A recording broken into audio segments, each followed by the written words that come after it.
오늘은 요한계시록 10장 1절에서 4절까지의 말씀을 가지고 재림의 징조 19번째 작은 두루마리, 즉 작은 책에 대해서 생각해 보려고 합니다.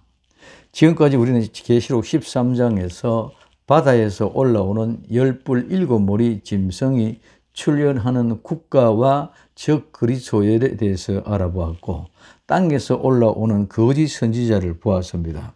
그리고 그들이 마지막으로 통치의 수단인 666에 대해서 생각해 보았습니다. 이제는 적 그리스도와 거짓 선지자들과 더불어 대적하며 믿음을 지켜 나가야 되는 인도자 두 정인과 작은 책에 대해서 살펴보도록 하겠습니다. 10장에서 작은 책을 가져다 먹고 11장에서 두 정인이 사역을 하기 때문입니다.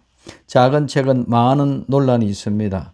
그러나 요한계시록 10장 마지막에는 작은 책의 모든 것을 알 수 있을 것입니다.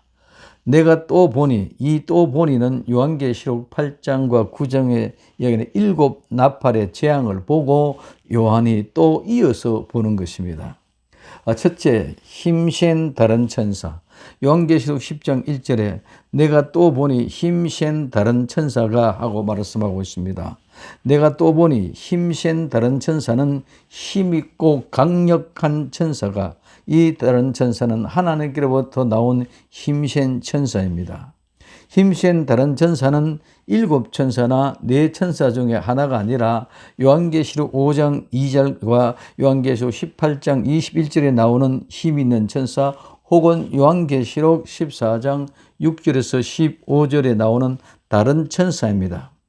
예수님께서 이 힘 있는 다른 천사에게 마지막 때에 예수님의 사역을 위하여 사도 요한에게 작은 책 두루마리를 전달하도록 하였습니다. 이 힘센 천사의 모양이 너무도 예수님을 닮고 있기 때문에 예수님으로 착각하기 쉽습니다.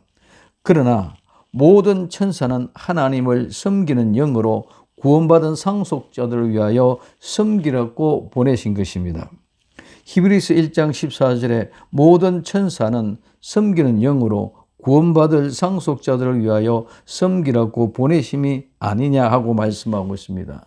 그러나 예수님은 하나님의 영광의 광채시요 하나님의 본체의 형상으로 모든 천사들 위에 뛰어나신 창조주 하나님이십니다. 히브리서 1장 3절에 이는 하나님의 영광의 광채시요 그 본체의 형상이시라 그의 능력의 말씀으로 만물을 붙드시며 죄를 정결케 하는 일을 하시고 높은 곳에 계신 지극히 크신 이의 우편에 앉으셨느니라. 그가 천사보다 훨씬 뛰어남은 그들보다 더욱 아름다운 이름을 기업으로 얻으심이니 하고 말씀하고 있습니다. 그러므로 하늘에서 내려오는 그 힘센 천사가 아무리 예수님을 닮았다 하더라도 예수님과 동일시 할 수는 없습니다. 다만 우리는 하늘에서 내려오는 그 힘센 천사의 모습에서 마지막 때 작은 책을 전하는 사명자들의 모습을 볼 수 있어야 합니다. 두 번째, 힘센 다른 천사의 모습입니다. 요한계시록 10장 1절에서 3절까지 내가 또 보니 힘센 다른 천사가 첫째 구름을 입고, 둘째 하늘에서 내려오는데, 셋째 그 위에 무지개가 있고, 넷째 그 얼굴은 해 같고, 다섯 번째 그 발은 불기둥 같으며, 여섯 번째 그 손에 펴 놓인 작은 두루마리를 들고, 일곱 번째 오른발은 바다를 밟고 왼발은 땅을 밟고, 일곱 번째 사자가 부르짖는 것 같이 큰 소리로 외치니 그가 외칠 때에 7 우레가 그 소리를 내어 말하더라 하고 말씀하고 있습니다. 첫째, 구름을 입고 하늘에서 내려옵니다. 이 구름은 떼구름에서 유래하여 구름에서 비, 번개, 우박 이와 같은 파괴적인 홍수가 내립니다. 불길한 뇌운에 대한 두려움이 많은 영향을 줍니다. 천사가 구름을 입고 하늘에서 내려오는 것은 예수님의 재림의 모습입니다. 구름은 하나님의 임재의 상징입니다. 예수님은 감람산에서 구름을 타고 성천하셨습니다. 사도행전 1장 9절에 이 말씀을 마치시고 그들이 보는데 올려져 가시니 구름이 그를 가리어 보이지 않게 하더라 하고 말씀하고 있습니다. 또한 재림하실 때에도 구름을 타고 다시 오실 것입니다. 마태복음 24장 30절에 그때에 인자의 징조가 하늘에서 보이겠고 그때에 땅의 모든 족속들이 통곡하며 그들이 인자가 구름을 타고 능력과 큰 영광으로 오는 것을 보리라 하고 말씀하고 있습니다. 두 번째, 하늘에서 내려오는데 하늘에서 내려오는 과정, 하늘에서 내려오는 그 모습을 말씀하고 있습니다. 그러나 이때 요한이 땅에 있다고 생각하면 안 됩니다. 요한계시록 4장 1절에서 요한이 올라가 계시를 받은 곳이 셋째 하늘이었습니다. 셋째 하늘 위로 많은 하늘들이 있습니다. 시편 148편 1절에 할렐루야 하늘의 여호와를 찬양하며 높은 데서 그를 찬양할지어다. 그 뒤에 시편 148편 4절에 하늘의 하늘도 그를 찬양하며 하늘 위에 있는 물들도 그를 찬양할지어다 하고 말씀하고 있습니다. 이 하늘은 유대인들에게서는 이 하늘이 7,000개의 7층으로 되어 있다고 생각하고 있습니다. 우리 한국 사람은 9개 층으로 9천을 얘기하고 있습니다. 그래서 9천을 맴돌고 있는 귀신들이라는 얘기를 말해야 합니다. 인도 사람들은 33층의 천의 하늘을 말합니다. 요한은 셋째 하늘에서 있었었는데 위에 하늘에서 내려오는 힘찬 천사가 내려오는 모습을 본 것을 말합니다. 사도 바울도 셋째 하늘에 이끌려 갔다고 했습니다. 고린도후서 12장 2절에 내가 그리스도 안에 있는 한 사람을 아노니 그는 14년 전에 셋째 하늘에 이끌려 간지라 그가 몸 안에 있었는지 몸 밖에 있었는지 나는 모르거니와 하나님은 아시니라고 말씀하고 있습니다. 셋째 하늘, 우리는 하늘에만 올라가도 셋째 하늘만 가도 하나님이 나와 함께 계신 그 현장 속에서 내가 내 몸 안에 있었는지 몸 밖에 있었는지도 모르는 그런 상황입니다. 그래서 셋째 하늘 위에 영원한 하늘들이 있는 것입니다. 두 번째, 그 머리 위에 무지개가 있고 이 무지개는 신약 성경에서 요한계시록에만 2번 나옵니다. 첫째, 요한계시록 4장 3절에 앉으신 이의 모양이 벽옥과 홍보석 같고 또 무지개가 있어 보좌에 둘렀는데 그 모양이 녹보석 같더라 하고 말씀하고 있습니다. 무지개가 하나님의 보좌를 둘러싸고 있습니다. 이 무지개는 원형으로 하나님의 보좌 전체를 완벽하게 둘러싸고 있는 모습을 말하고 있습니다. 그리고 요한계시록 10장 1절에 내가 또 보니 힘센 다른 천사가 구름을 입고 하늘에서 내려오는데 그 머리 위에 무지개가 있고 그 얼굴은 해 같고 그 발은 불기둥 같으며 하고 말씀하고 있습니다. 구름과 해는 예언의 책, 즉 작은 책을 가진 천사의 모습의 무지개를 보여주고 있습니다. 천사에게 나타난 무지개는 그 광채가 그의 구름에 반영되어서 형성되었고 하나님과 관련이 되어져 있습니다. 무지개는 언약의 상징입니다. 노아의 홍수 심판이 있은 후 하나님께서 무지개를 구름 속에 두어 다시는 모든 생물을 홍수로 멸하지 않기로 증거로 삼았습니다. 창세기 9장 13절에서 17절에 내가 내 무지개를 구름 속에 두었나니 이것이 나와 세상 사이의 언약의 증거니라. 내가 구름으로 땅을 덮을 때에 무지개가 구름 속에 나타나면 내가 나와 너와 및 육체를 가진 모든 생물 사이에 내 언약을 기억하리니 다시는 물이 모든 육체를 멸하는 홍수가 되지 아니할지라. 무지개가 구름 사이에 있으려니 내가 보고 나 하나님과 모든 육체를 가진 땅의 모든 생물 사이에 영원한 언약을 기억하리라. 하나님이 노아에게 또 이르시되 내가 나와 땅에 있는 모든 생물 사이에 세운 언약의 증거가 이것이라 하셨더라 하고 말씀하고 있습니다. 하늘에서 내려오시는 힘센 다른 천사의 머리 위에 있는 무지개는 모든 심판은 하나님의 엄격한 언약의 약속의 말씀에 의하여 진행될 것을 말씀해 주고 있습니다. 그래서 무지개는 우리의 중보자인 예수님을 상징합니다. 무지개는 영원한 언약입니다. 무지개는 언약의 영원히 변치 않는 언약의 계약입니다.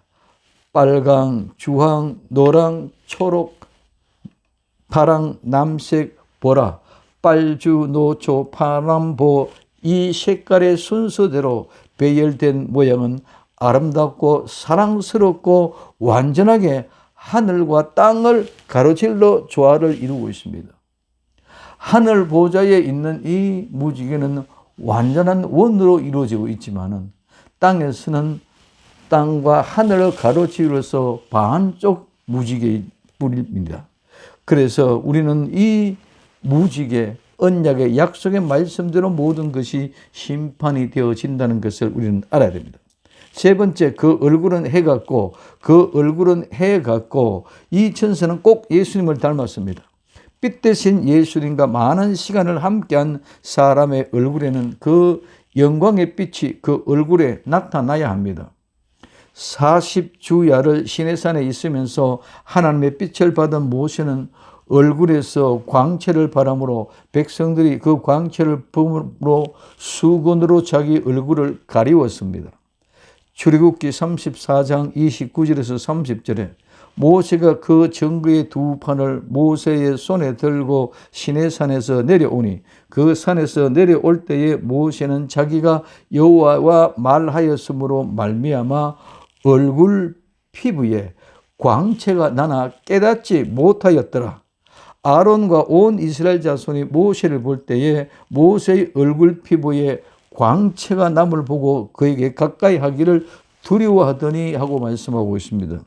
또한 출애굽기 34장 34절에서 35절에 그러나 모세가 여호와 앞에 들어가서 함께 말할 때에는 나오기까지 수건을 벗고 있다가 나와서는 그 명령하신 일을 이스라엘 자손에게 전하며 이스라엘 자손이 모세의 얼굴에 광채를 보므로 모세가 여호와께 말하러 들어가기까지 다시 수건으로 자기 얼굴을 가렸더라고 말씀하고 있습니다. 이 광채는 예수 그리스도의 얼굴에서 나옵니다. 고린도 후서 4장 6절에 어두운데 빛이 빛이라 말씀하셨던 그 하나님께서 예수 그리스도의 얼굴에 있는 하나님의 영광을 아는 빛을 우리 마음속에 비추셨다고 말씀하고 있습니다. 네 번째, 그 발은 불기둥 같으며 말은 예수님의 발은 풀무불에 연단한 빛난 주석 같다고 하였습니다. 요한계시록 1장 15절에 그의 발은 풀무불에 단련한 빛난 주석 같고 그의 음성은 많은 물소리 같으며 하고 말씀하고 있습니다. 하늘에서 내려오는 힘센 천사는 그 발이 불기둥 같다고 하였습니다. 불기둥은 캄캄한 밤에 이스라엘 백성들을 40년 동안 인도했던 표적을 말하고 있습니다. 출애굽기 13장 21절에서 22절에 여호와께서 그들 앞에서 가시며 낮에는 구름 기둥으로 그 길을 인도하시고 밤에는 불 기둥으로 그들에게 비추사 낮이나 밤이나 진행하게 하시니 낮에는 구름 기둥 밤에는 불 기둥이 백성 앞에서 떠나지 아니하니라 하고 말씀하고 있습니다. 불 기둥 같은 천사의 발 또한 단련한 빛난 주석과 같은 발 무엇을 말합니까? 단련한 빛난 주석과 같은 발로 모든 죄악을 발로 밟아 심판하시고 구원받은 택한 백성들을 올바른 길로 인도하는 발이라는 뜻을 우리에게 말씀하고 있습니다. 다섯 번째, 그 손에는 펴놓은 작은 두루마리를 들고 요한계시록 10장 2절에 그 손에 펴놓은 작은 두루마리를 들고 말씀하고 있습니다. 이 펴놓이는 말하면 열다, 장애물을 제거하다는 말입니다. 요한계시록 5장 1절에 봉인한 책과는 다릅니다. 요한계시록 5장 1절은 7인으로 봉한 책으로 오직 하나님의 어린 양 되신 예수님만이 이 책을 개봉할 수 있는 비밀의 책인 반면에 작은 책, 작은 두루마리는 이미 온 세상에 공개된 힘센 천사의 손에 주어진 책입니다. 복음은 이미 공개되었다는 것을 말합니다. 작은 두루마리, 즉 작은 책, 이 작은 책은 요한계시록 10장에서 4번 나옵니다.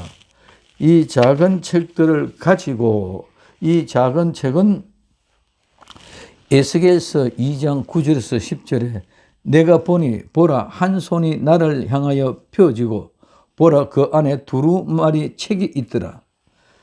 그가 그것을 내 앞에 펴시니 그 안팎에 글이 있는데 그 위에 애가와 애곡과 재앙의 말이 기록되었더라 하고 말씀하고 있습니다. 그 다음에 에스겔서 3장 1절에서 3절까지 또 그가 내게 이르시되 인자야 너는 발견한 것을 먹으라. 너는 이 두루마리를 먹고 가서 이스라엘 족속에게 말하라 하시기로 내가 입을 벌리니 그가 그 두루마리를 내게 먹이시며 내게 이르시되 인자야 내가 내게 주는 이 두루마리를 내 배에 넣으며 내 창자에 채우라 하시기에 내가 먹으니 그것이 내 입에서 달기가 꿀 같더라 하고 말씀하고 있습니다. 예레미야가 먹은 두루마리, 예레미야가 먹고 전하는 그 두루마리 책 마찬가지로 단순히 작은 책은 먹고만 마는 것이 아니라 요한계시록 10장에서 사용되고 11장 이하에서는 이 작은 책, 즉 다시 복음, 영원한 복음, 이 예언의 말씀들을 먹은 자들이 복음을 전하는 것입니다. 이 작은 책은 입에는 다나 배에는 섭니다. 많은 사람들이 복음을 왜곡하는 이유는 입에서는 단맛만 보고 배에서 쓰게 된 것을 싫어하기 때문에 배에는 넣지 않고 입으로만 말로만 하는 그런 복음이 되었기 때문에 왜곡되어졌습니다. 이 복음은 말로만 하는 것이 아니라 입에는 달지만은 내 배에 들어가면 쓰고 내 창자에서는 썰이게 됩니다.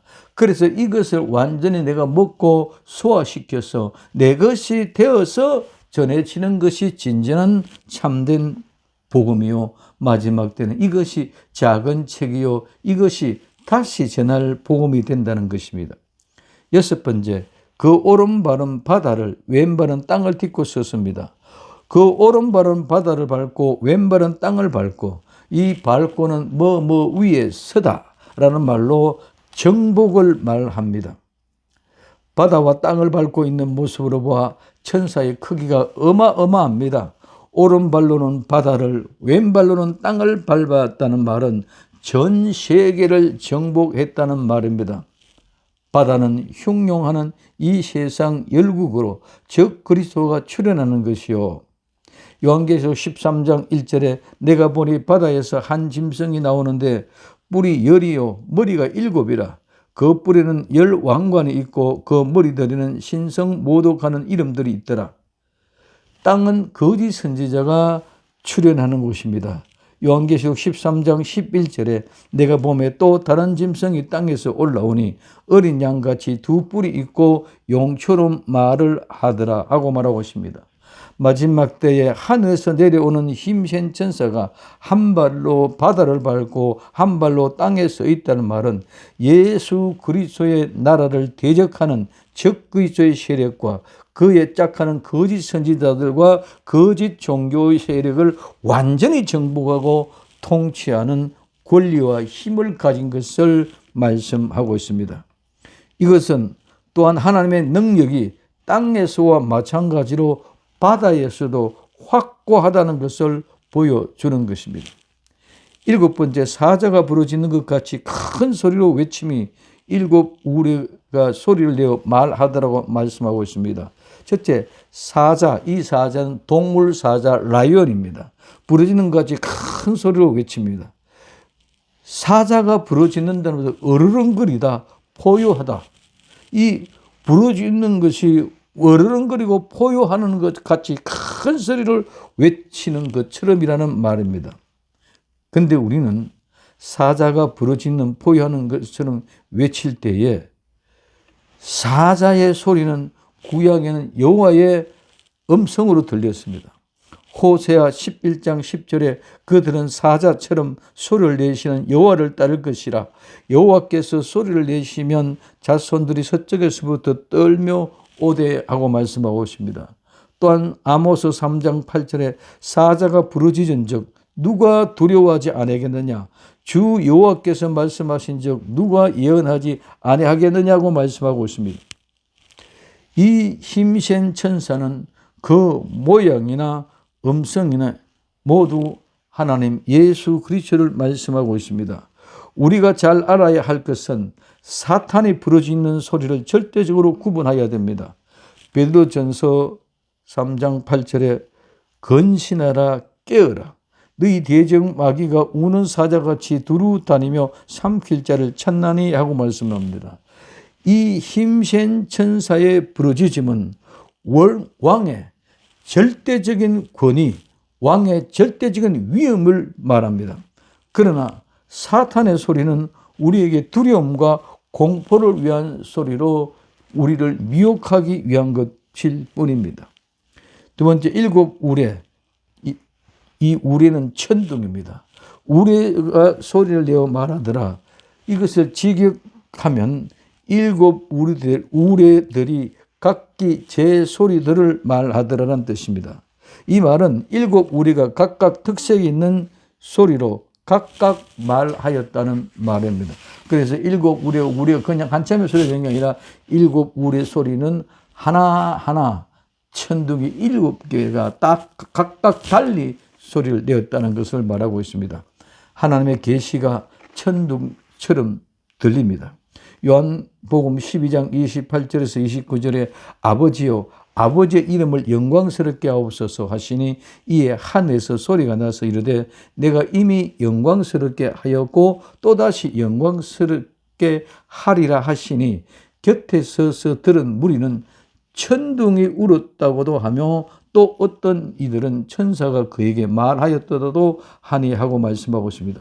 그러므로 이 소리는 자연적인 이런 천둥 소리가 아니고 초자연적인 천둥 소리인데 곧 구원과 심판을 띤 하나님의 말씀을 말합니다. 요한계시록 8장 5절에 천사가 향로를 가지고 제단에 불을 담아다가 땅에 쏟음에 우레와 음성과 번개와 지진이 나더라고 말씀하고 있습니다. 이 일곱 우레의 내용은 요한 자신만이 이해하고 기록하지 않았으니 우리는 그것을 알 수가 없습니다. 우리가 이 점에 있어서 생각할 것은 기록되지 못한 일곱 우리의 계시가 사도 요한에게는 무슨 의미가 있는 것이가 하는 문제입니다. 그것은 그는 남들은 알지 못하게 홀로 그 우레의 일곱 계시를 알고 있었으니 요한의 그의 가슴은 확신으로 뛰고 불타는 뜨거움이 있었을 것입니다. 모든 복음 전도자들도 이렇게 남들에게 드러내지 않고 식지 않은 내적인 보유의 영적인 은혜를 가져야만 합니다. 하나님의 완전한 말씀, 타락한 인간의 머리는 다 완전히 깨달을 수 없는 오묘한 말씀이기 때문에 임봉해 둡니다. 부활하여 새하늘과 새 땅에 살 때 이 일곱 우리의 말씀은 계몽되어 완전한 지혜에 이르게 할 것입니다. 세 번째, 임봉하고 기록하지 말라. 요한계시록 10장 4절에 일곱 우레가 말을 할 때에 내가 기록하려고 하다가 곧 들으니 하늘에서 소리가 나서 말하기를 일곱 우레가 말한 것을 임봉하고 기록하지 말라 하더라고 말하고 있습니다. 일곱 우레가 말을 할 때에 내가 기록하려다가, 즉 일곱 우레가 말을 할 때 내가 막 기록하려는데 곧 들으니 하늘에서 소리가 나서 말합니다. 하늘에서 소리가 나서 한 음성입니다. 요한계시록에서는 소리, 음성 여러 차례 나타납니다. 그 중에서도 하나님 예수 그리스도의 소리, 음성도 있고 천사의 소리도 있고 또한 내 생물의 소리도 있습니다. 오늘 본문의 소리는 하나님 예수 그리스도의 음성입니다. 힘센 천사의 손에 펴놓은 작은 책을 공개되어 있기 때문에 누구든지 알 수 있으나 일곱 우리의 비밀은 아직까지 숨겨진 비밀입니다. 우리는 오직 사자같이 부러지죠 작은 책의 내용을 선포할 뿐입니다. 일곱 우리는 우리가 알 바가 아닙니다. 우리는 알려진 그 복음만을 선포할 뿐입니다. 두 번째, 인봉하고 기록하지 말라 하더라. 인봉하고, 이 인봉이라는 말은 인을 치다, 봉인하다는 말입니다. 이 말은 인장, 도장, 봉인에서 유래해야 되는데 인치다, 인을 찍다, 인을 표하다, 날인하다, 봉인하다, 밀봉하다는 뜻으로서 일반 생활이나 종교 생활에 있어서 인을 치는 것은 아주 매우 중요한 것입니다. 인을 치는 것은 자기의 소유권을 말합니다. 봉인하라는 이 말은 당장 봉인하라. 긴급한 상의 표현입니다. 내가 막 지금 기록하려고 하는데 당장 그만하래요. 그래서 당장 긴급하게 내가 막 기록하려고 하는 상황에 긴급하게 봉인하라는 말입니다. 그래서 기록하기를 시작하지 말라는 뜻입니다. 여기서는 무슨 말입니까? 우리는 추측하는 것은 아무런 이득이 없습니다. 봉인된 사실은 알지도 못하고 또 알지도 말아야 됩니다. 우리는 오직 천사의 손에 펴 놓인 공개된 내용도 모르면서 봉인된 내용을 알려고 하는 잘못된 인간의 습성을 가지고 있는 것이 타락한 인간의 부패성입니다. 성도는 힘센 천사의 손에 들려있는 작은 책, 이 힘센 천사의 모습을 보고 복음을 당당함과 위엄을 가지고 이 마지막 때 작은 책을 전파할 수 있는 아름다운 사명을 완수해야 할 것입니다. 입에 단맛만 먹지 말고 배에 선 것을 먹고 소화하여 자신 있고 그리고 당당하고 위엄 있게 복음을 전하는 오직 예수님 마라나다 신앙의 성도들이 다 될 수 있기를 예수님의 이름으로 부탁을 드립니다. 오직 예수님 마라나다 기도합니다. 사랑하는 주님 감사합니다. 힘센 천사에 펴져 있는 손, 작은 책. 우리는 그 작은 책을 먹고 이제 입에는 달지만 배에 써나 그 모든 것을 소화해내고 이기고 승리하여 복음의 참된 증인들이 다 될 수 있도록 도와주옵소서. 다시 오실 예수님의 이름으로 기도드립니다. 아멘.